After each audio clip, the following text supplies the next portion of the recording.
got a strange going on out here. Something just killed my dog. Something killed your dog?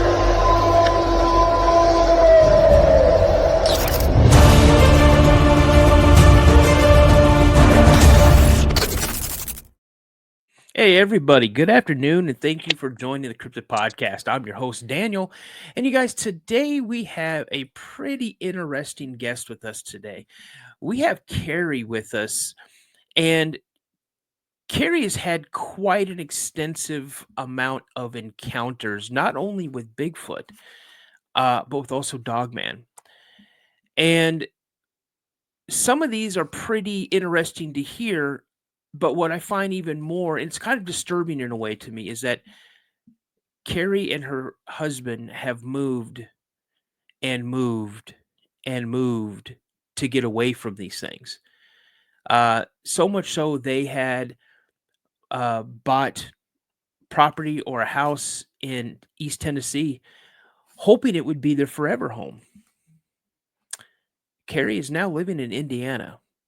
So that tells you what she's had to go through. And she's going to share some of her Bigfoot encounters and a Dogman encounter with us today. Per her request, she is not going to be on camera. I will be putting a series of images on, and we're just going to respect her wishes. So without further ado, let's go ahead and bring Carey on to the show. Carey, thank you so much for coming on. Thank you for having me. I appreciate you giving me the opportunity to share what me and my family have gone through over the past 9 years. You know, I want to come forward only to let people know that these creatures, they're real. They're very real. And I want, if I can just save one person, maybe from them being harmed or even disappearing, that's my goal. I did not want to come forward, and I didn't for many years. But that's all I really want out of sharing, is to let people know they're very real, and I did not believe.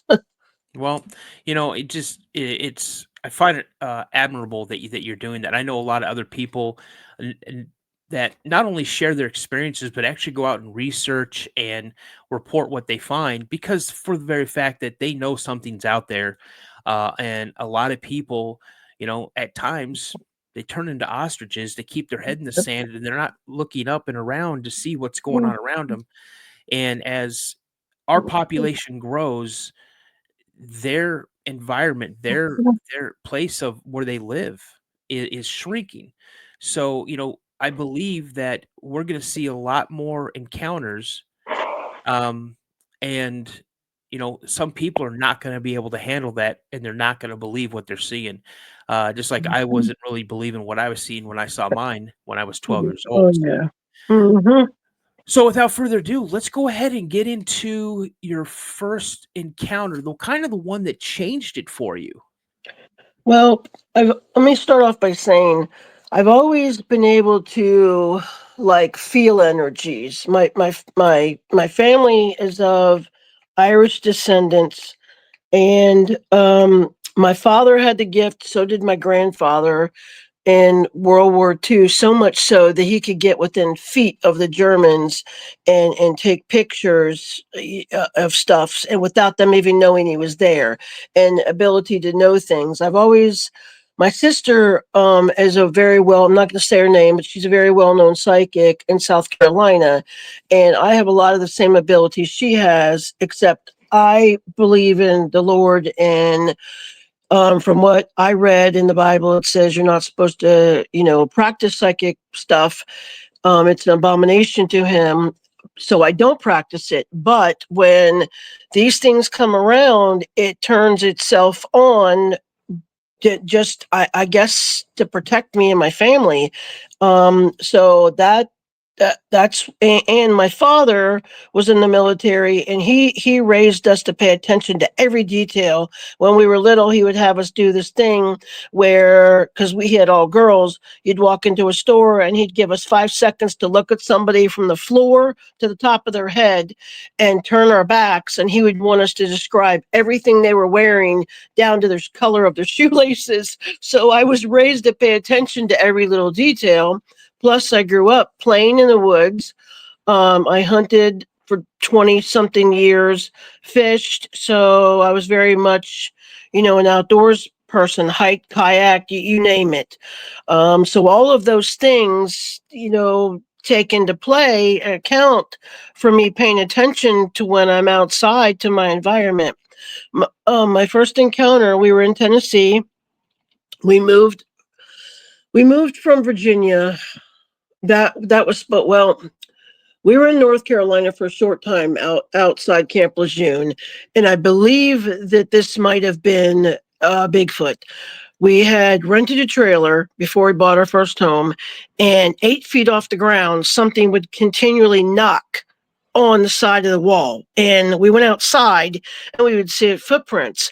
I never knew anything about Bigfoot except the Patterson and Gimlin film that everybody saw. I didn't look at any books. I didn't read anything. That was my extent of it. And I absolutely didn't believe. I didn't even want to hear anything to do with this stuff because I didn't believe in it. I thought heaven and hell, angels and demons, that's it. Nothing more. I thought I was open-minded. I was not. I tell people now, I say, just because it did not happen to you does not mean that it's not real. And I can never, it's changed our lives forever. I can never undo what my eyes, ears, nose, my senses, everything has been experienced to, and my family. One of my daughters was living with us. She moved out because she couldn't even take it anymore. So after the experience got so crazy in North Carolina, we're like, okay, let's just get out of here. We're ready to buy a home. We're ready to retire. We like the mountains. It's a lot of woods. So we bought a nice piece of property in Newport, Tennessee. It was near wildlife management. I've also come to find out a lot of these wildlife management that are owned by the government, state, whatever, most of them, nobody goes there. They're almost always very isolated. And there was one at the end of our street. And when we lived in Kentucky, we lived right across the street from one. When we went to it, it was so remote. It would be like, it was almost like driving into Jurassic Park. It was like a whole nother world. You didn't see a soul for miles. And it's the perfect spot for the government to own, and nobody goes there. And for these creatures that I know the government knows exist, that for them to be on. So we bought this house in Tennessee, few acres. Houses were spread far apart, farmhouses, older homes, no new building. Railroad tracks are in front of us, and then a big river at the end of our street, a wildlife refuge. As soon as we were moving in boxes, I heard weird whistles coming out of the woods. I made a joke to my husband, saying, I didn't know we moved into the Amazon rainforest, because the bird noises, whistles were too loud. There was one coming from one end and an exact whistle on the other side. And it just was nothing I'd ever heard in my entire life. I hunted and hiked all over the Dismal Swamp, North Carolina, Virginia, West Virginia, Pennsylvania, you name it, Ohio. Never heard anything like this. Grew up playing in the woods. So we kind of, and that's when it started. Very quickly, our house would get slapped. Our windows would get tapped, and nightly it just kept amping up. And I would say something to our older neighbor. Everybody around was in their 70s. They'd been there a long time. I said something to her, asked her a question about it. And she said, oh, yeah, we don't talk about that stuff around here. When everybody would shut me down. Like they wouldn't even discuss it or hear it. So about 2 or 3 months after moving in, I don't even know why I went to the back door, because we always came in the front door, and my husband had this huge handheld spotlight, looked like an old radar detector, and it would light up half a football field. It was so bright. Well, I woke up and he was there, he was sleeping, and I felt like, get up, get up, get up, like the house is on fire, danger, danger, danger. Like I didn't even have time.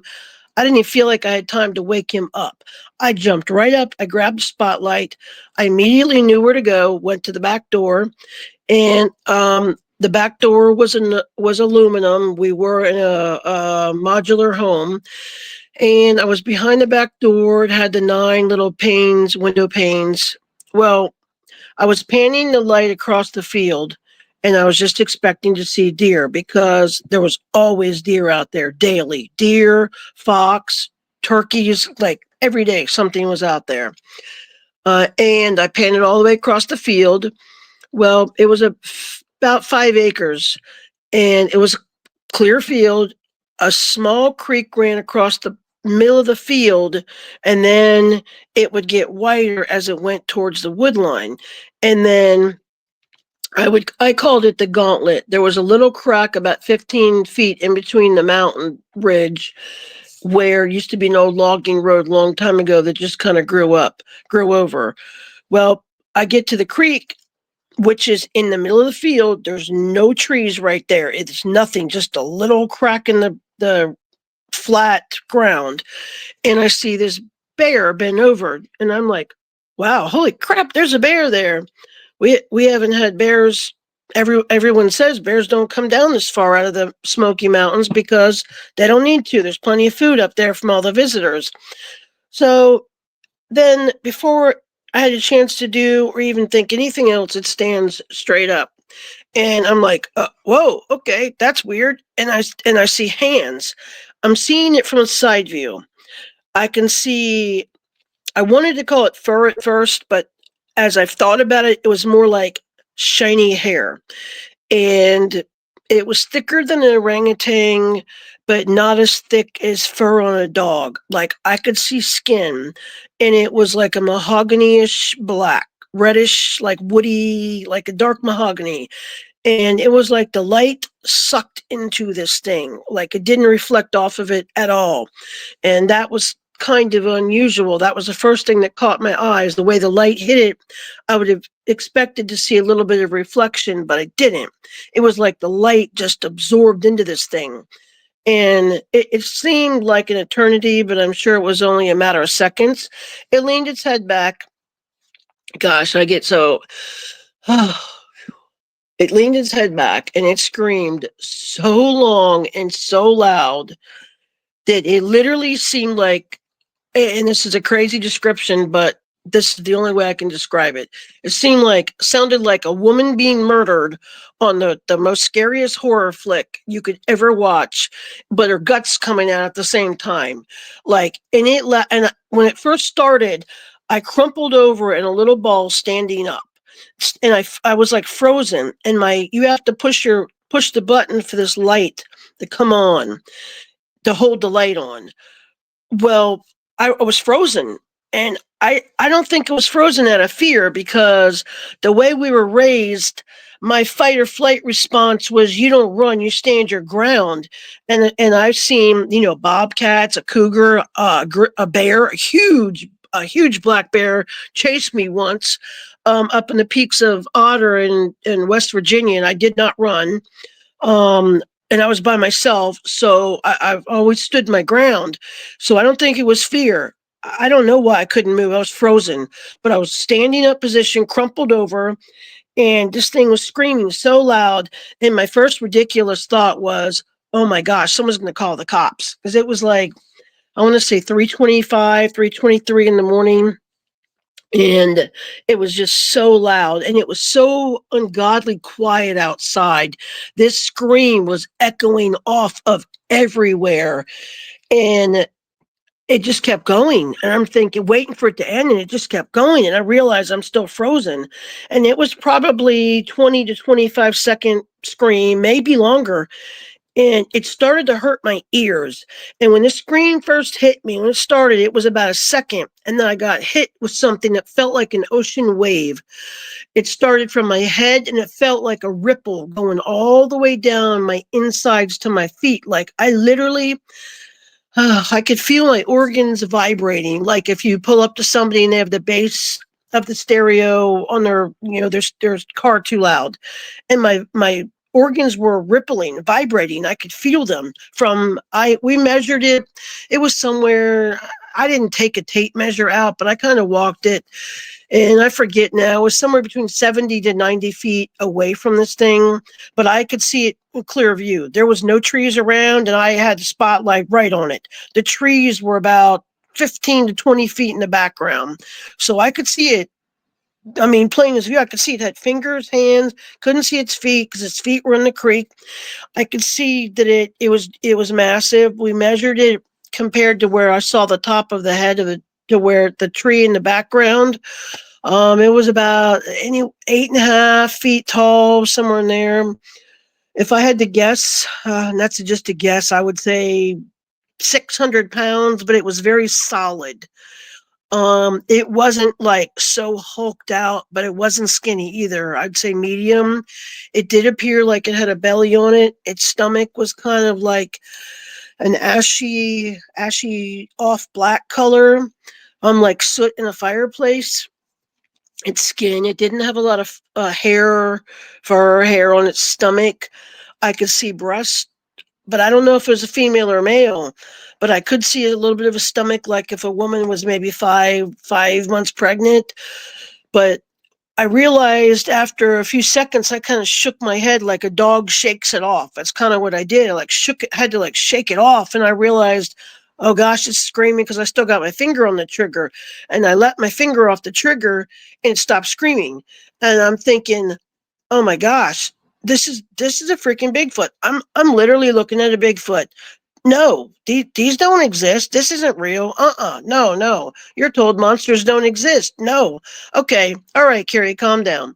Before you go telling everybody in the world, including your family, what you've seen, I had to be 100% sure. I had to be 100% sure for my own sanity. So as much as I did not want to do this again, I'm like, yep, you know what you got to do? You got to hit it with that spotlight again. So I did.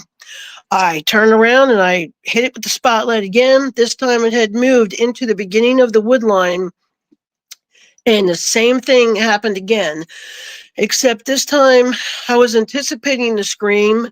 So it was weird. It started to try to freeze me. It's almost like if you watch your phone in slow motion and you're like moving robotically. It's kind of how I felt. Like it started to try to freeze me, but I was like still kind of like, moving like in robotically slow motion, trying to like shake it off kind of thing, if that makes sense. And I was able to move, and I hit it with the light. I don't even know how long, 5 seconds.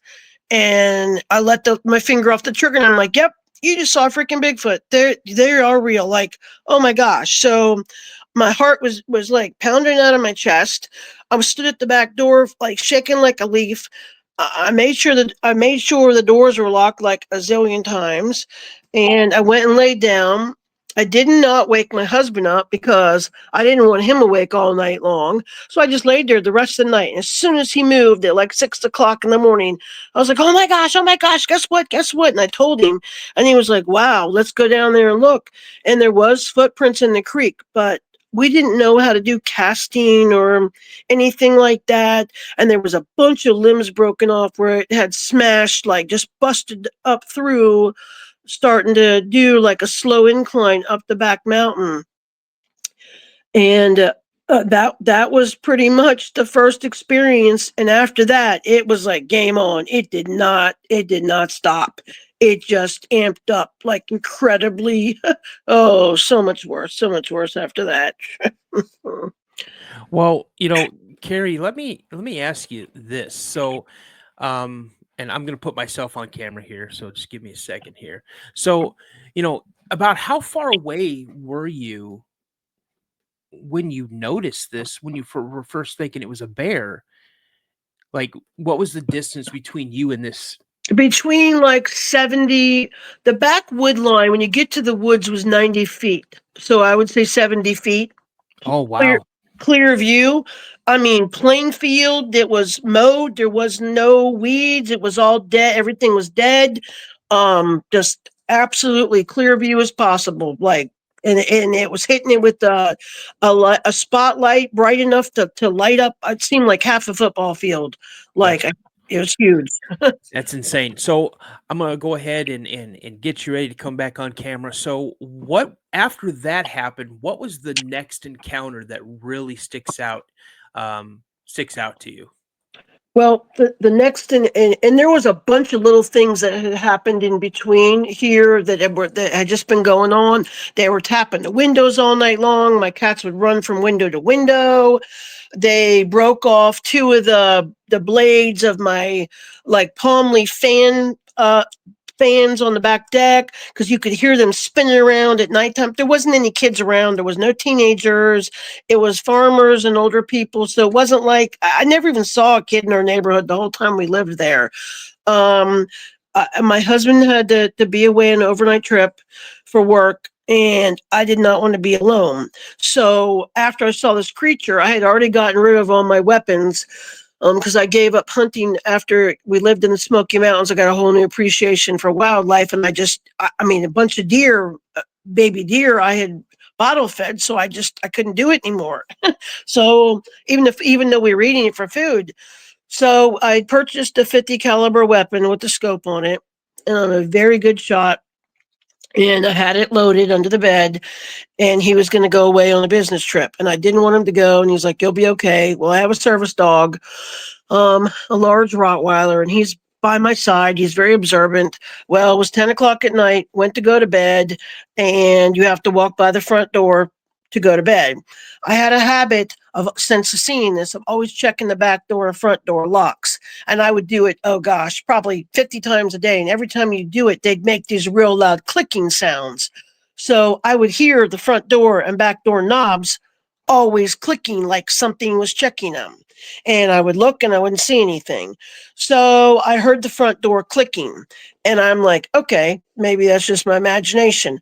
When I hear something, I'm never always first to go, oh my gosh, it's a ghost. Oh, it's a Bigfoot. No, I tried to debunk it in every single way possible, even tell myself it's my imagination before I go to what it is. So I heard marching. What I could see in my head, and I think it was showing me. I don't think that it was just me in my head. I think it was showing me. I saw like a 5 or 6 year old Bigfoot, but was about 5 feet tall, high step marching around our front porch, which was about 10 by 10 front deck. That leads up to the front step, and high step marching, just like a little kid would do, and round in circles and stomping. And I was hearing that, and I'm like, what the heck is that? It's like pitch black. There's not a soul. There's one way in our road and one way out, and there's no traffic going in. It's like the non-busiest road there could be in our area, very rural. And I'm like, what? It's like there's nobody out there. Like, what the heck? So I kept hearing it over and over and over. And I'm like, okay, time to go to bed. Maybe put little music on, headphones on, something, block this out. You're not scared. It's okay. You'll be okay. And I'm just trying to calm myself down. And I get my dog, and we're walking by the front door. And I grabbed it and I put a choker on him because as soon as I heard the front door, I wanted to be able to grab him in case something were to go down. So I'm going by the front door, and I'm still hearing this marching. It's getting louder. And then all of a sudden I picture like this large Bigfoot mom, like reaching under the elbow, like you would a little kid, and snatching a little kid away. Like, come on, what are you doing? Like, get over here. You lost your mind kind of thing. Quit bothering these people. And I saw that. And then all of a sudden the front doorknob started turning. And I was like, oh crap. oh crap. And I'm standing there about 6 feet from the front door.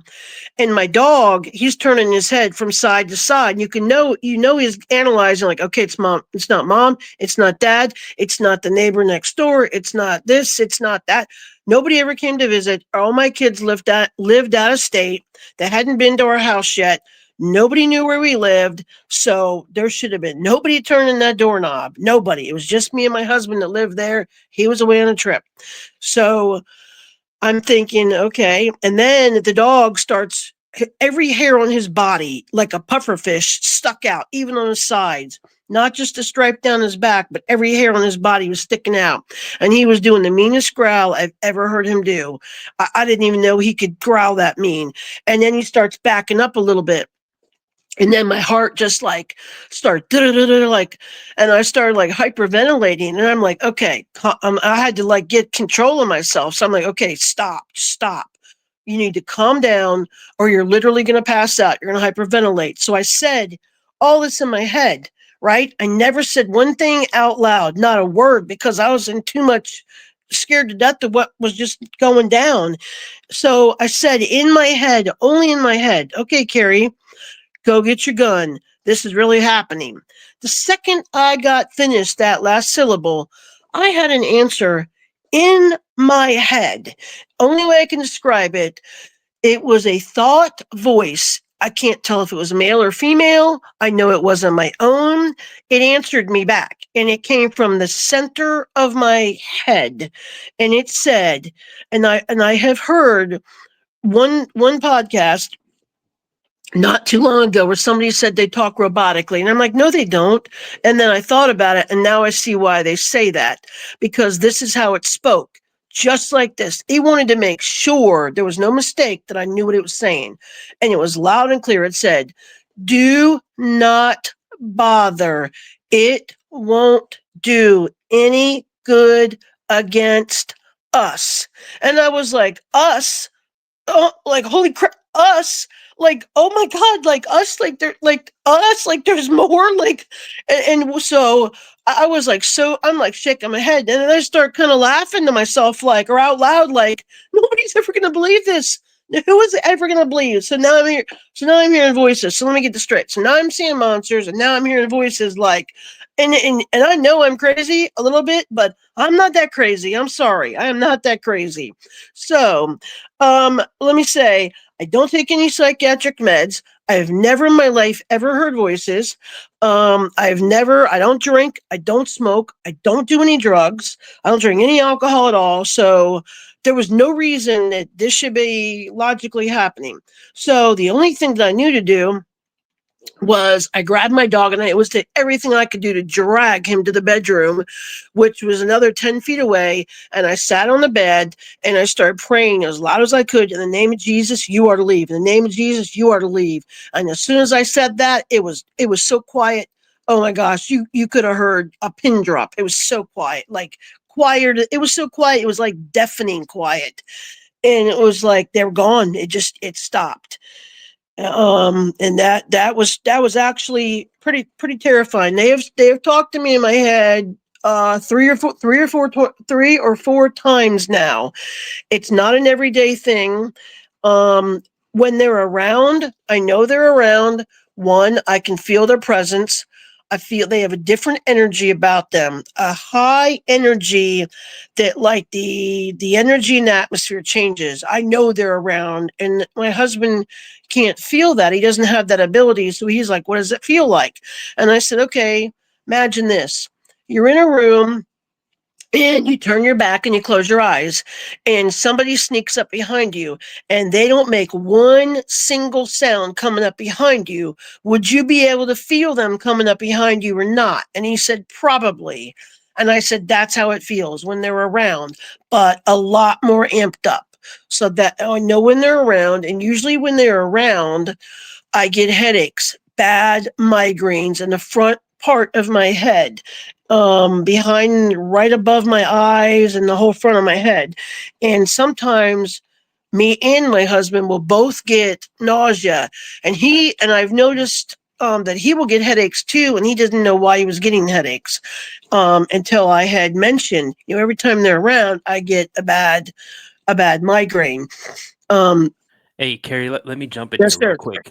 That is whew. So you were pointing your firearm. No, I hadn't even got it yet. I was Oh, saying okay. I was saying I was going to go get it. Oh, so it heard you say this, and then you hear in Heard. your mind, Yeah. Yep. "Don't bother. Yeah. It won't. It'll have no effect on us." Yes. Yep. That's crazy. And I've heard Yep. that before. I've heard people say, I've Yeah. actually heard stories where people have actually shot one, and it just like they looked at it like it was nothing. But in the same And time, the crazy part is when it said that, and I have the ability to, from my, I guess mostly my father raising us, I had the ability to think very quickly. Okay, what if it's right? What am I going to do? How am I going to explain a big giant hole through the front door with the 50 caliber? My husband comes home. How am I going to explain that? Am I going to open the door? Probably no. right? What if I do shoot it and it doesn't work? Then what? Then I'm Yeah. really screwed. Like, what do you do? So Well, I started laughing like a nut because I just couldn't believe it. well, and the funny thing is that I've also heard this as well, that when it tells you it won't work on us, it's a good possibility that there were more than one Yeah. in the very immediate area. Now, I'm Mm-hmm. also going to talk on something about your headaches and feeling Yes. nauseous and stuff like that. Yep. Those are also characteristics of infrasound. Someone being hit with infrasound, chests, pain in your chest, extremities going numb, Oh, nausea, freezing, headaches. being Yeah, frozen. yeah. Because I mean, if infrasound No. does exist, it does exist. Elephants use Mm-hmm. it. Elephants use it. Tigers use it, lions use it.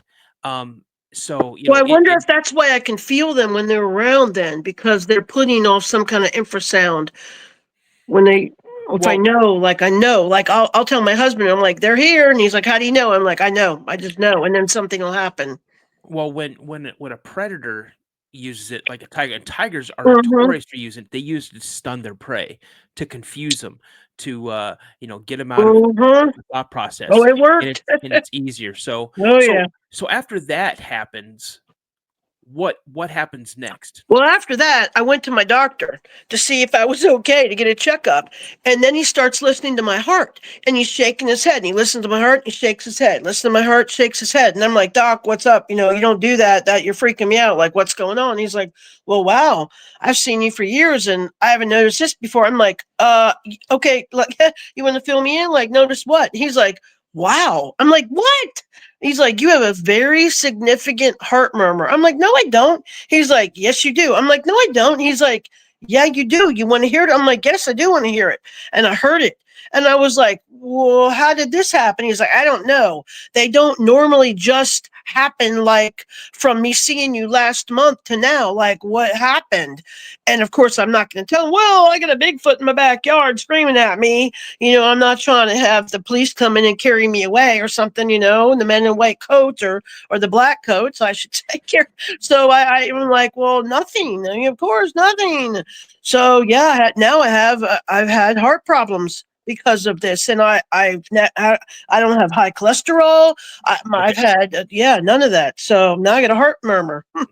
So after you have that experience and you go to the doctor, you get this checkup, and Mm-hmm. so what is your next encounter? Because I kind of want Yep. to stay on The on next path. encounter Oh, is hold go on. ahead. I just want to stay on path with Yep. encounters. The next So encounter is the next week I was backing up. I went to town to and it was about 8 o'clock in the morning. I'm at the end of my road and I hear look up. And I look up on a ridge line and there's a Bigfoot standing on the ridge. I don't know if it was the same one or not. The sun was at its back. It was 8 o'clock in the morning. The ridge is high, maybe 30 feet in the air, like a rock wall ridge line. And there's nothing around. And there's the water if you make a left, there's a water in giant boulders, like the size of the hood of your truck, boulders. And on the right, there's the woods and this big ridge line. So I look up and stand there with its arms out to its side a little bit, and I could see the hair, the color, the same shape, the same exact shape that everybody describes a Bigfoot, shaped as. Neither one that I saw had any kind of cone head. It had no neck, just a big fat head on top of wide shoulders, a wide body. The hair was hanging off. It lifted its arms, was sticking out. I could see between its arms. The hair was hanging off maybe 4 to 6 inches. From that far away, it's kind of hard to be exact. And I'm like, okay, holy crap, I'm getting my phone. I looked down for 1 second to get my phone. And let me back up. Before I looked down to get my phone, I said in my head to it, "What are you? What are you? Are you a Nephilim?" Because after I saw this, I reread my Bible and I wanted to know what are these, because I don't remember reading that. And it said in my head to me, there are many of us, some good, and it talked the same way. It said just like this, there are many of us, some good, some bad, just like people. And then I thought, oh crap, I got to get my phone. I got to take a picture. Look down for like a fraction of a second to grab my phone. Right off my lap, look back up, it was gone. Then my dog starts growling, and I'm like, and he's looking on the ground, and I'm like, no, buddy, he's up there. And I lean over the passenger seat to see what he's growling at, and I see 2 deer legs, and I'm like, okay, deer got hit. There's no body, there's no blood, there's no deer. And I look over, and his deer legs are literally, the bones are snapped off at the knee, not even like at the shoulder. And the skin and tendons are twisted round and round and round like you'd wring out a towel. And I'm getting ready to, and I took a bunch of pictures, and I'm getting ready to get out to investigate. There's not a soul around. And then all of a sudden I see one little drip of blood come out. And I'm like, okay, nope, this just happened, because there's not a lot of blood in the lower deer legs from the knee down. And I'm like, nope, I'm out of here. I locked the doors and I got the heck out of there. And on the way home, my husband was home early, so I back in. And I'm backing in. Oh, sorry. He was home early.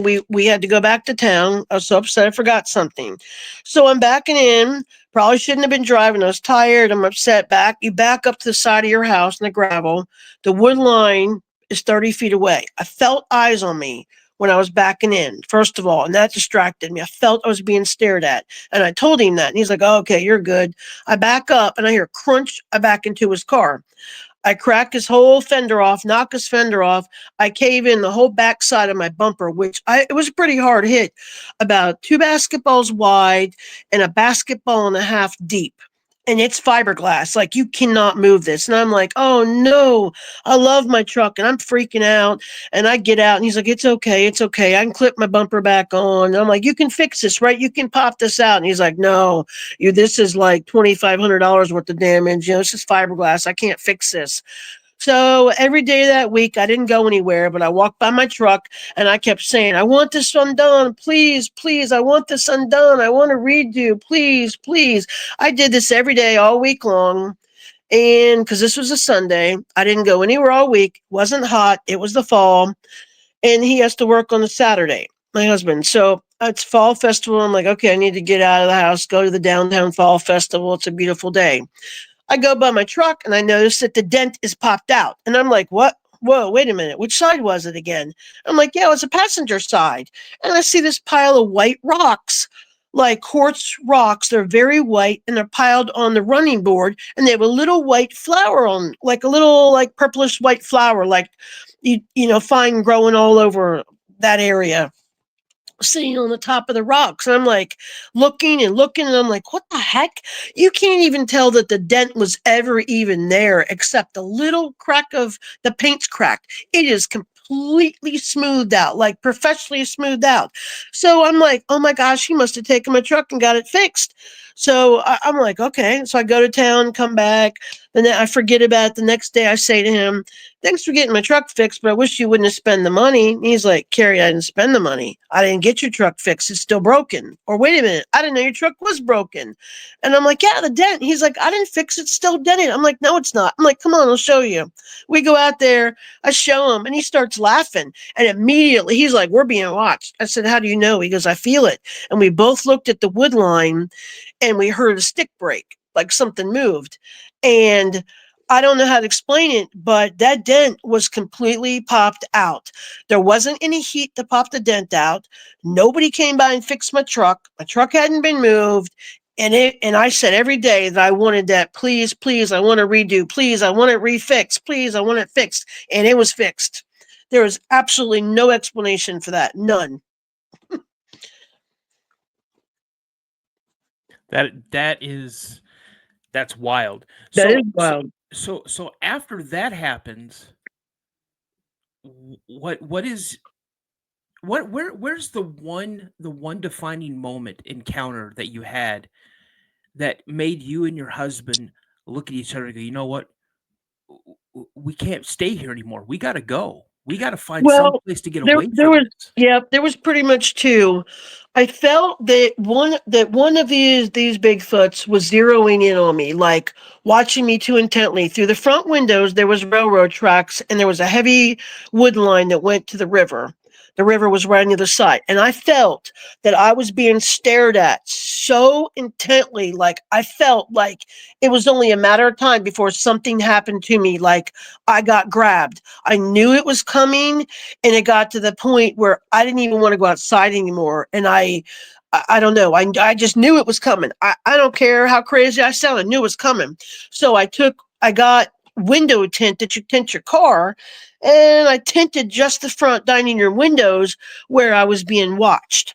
So I could see out, and sunlight could see, get in, but if someone was outside, they couldn't see in anymore. Whether it worked or not, I don't know.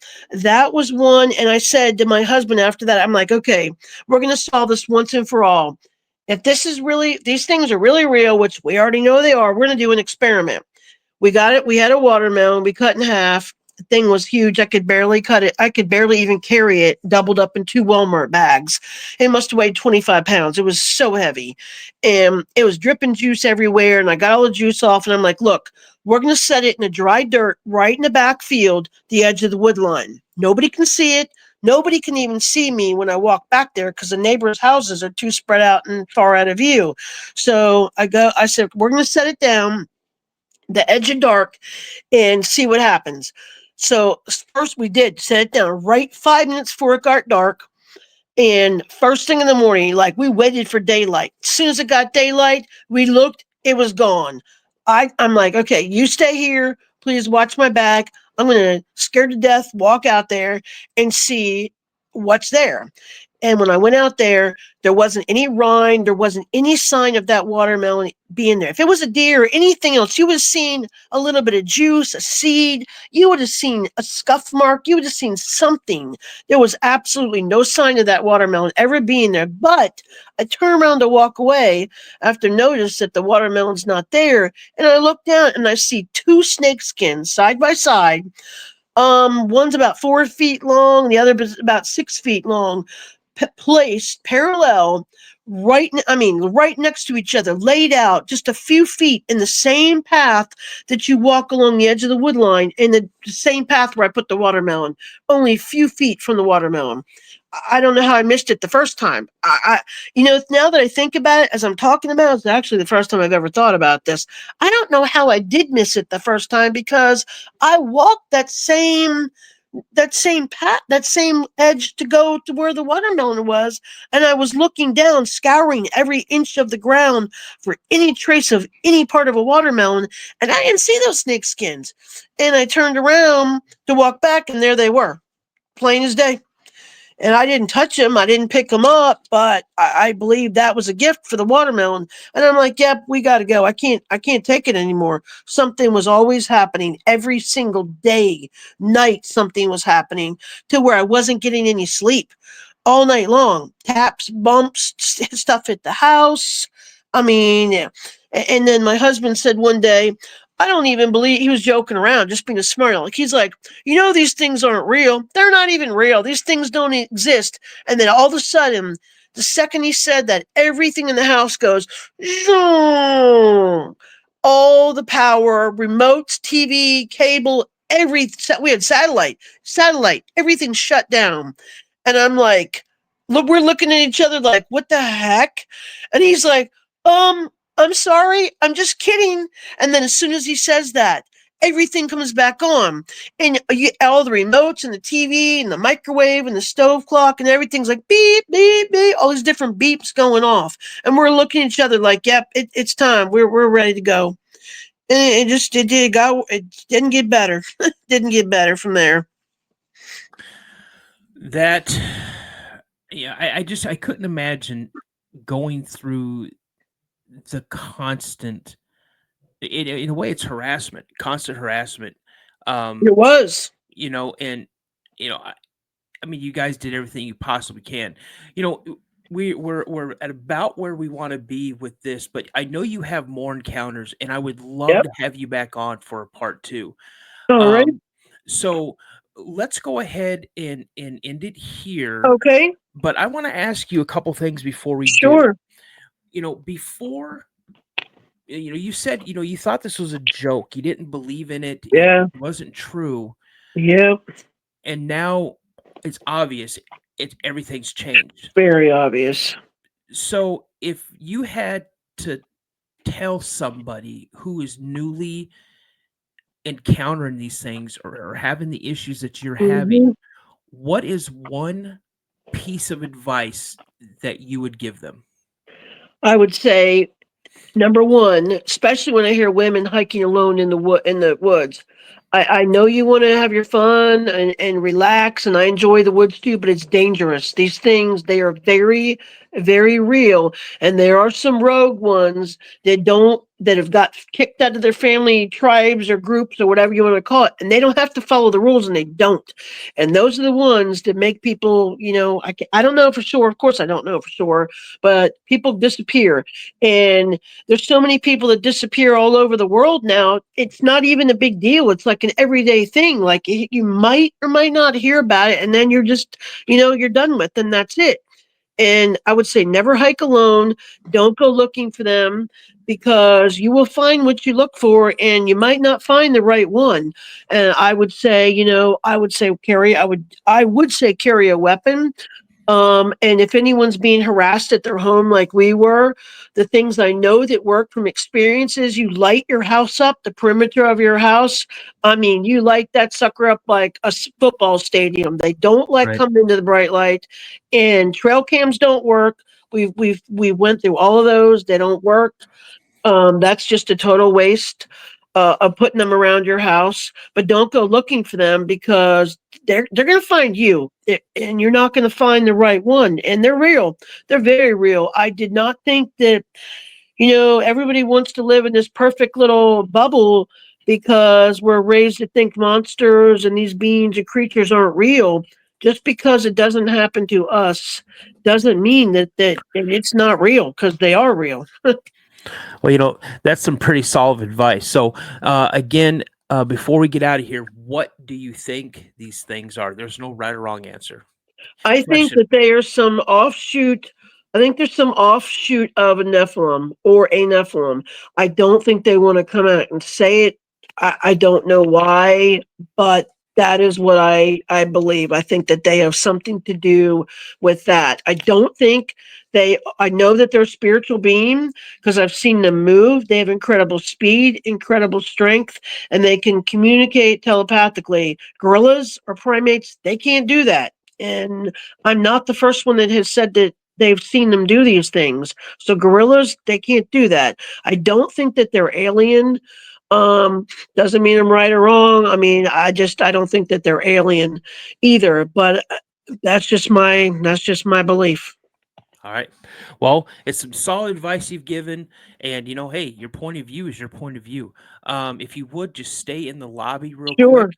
Thank you very much for having me on. Let me share. I hope it's helped somebody. Hey, it was amazing having you on, and I'm definitely going to reach out to you at another time. Thank you. Have you on for part 2. Thank you very much. So, everybody, that's our show for tonight. And again, I want to say thank you to Carey for taking her time out of her day to come on and talk a little bit Bigfoot with us. I mentioned she had mentioned that I had mentioned a dog man encounter earlier on, and we're going to save that for her second episode. There's still a lot more that she has to offer in ways of stories and encounters that she's had through the the last 9 years she's had. They're amazing, and I promise you, episode 2 is going to be packed full of some more of those encounters. So as my buddy Josh always says, everybody stay prayed up. If you guys have had an encounter, seen something, not sure what it is, you'd like to come on the show, please feel free to send me an email at the Cryptid Podcast 72 at gmail.com. Again, the Cryptid Podcast 72 at gmail.com. I'd love to hear from you. As I always like to say, guys, remember, a legend always starts with a sighting. Thank you so much for your time, guys, and have a wonderful day.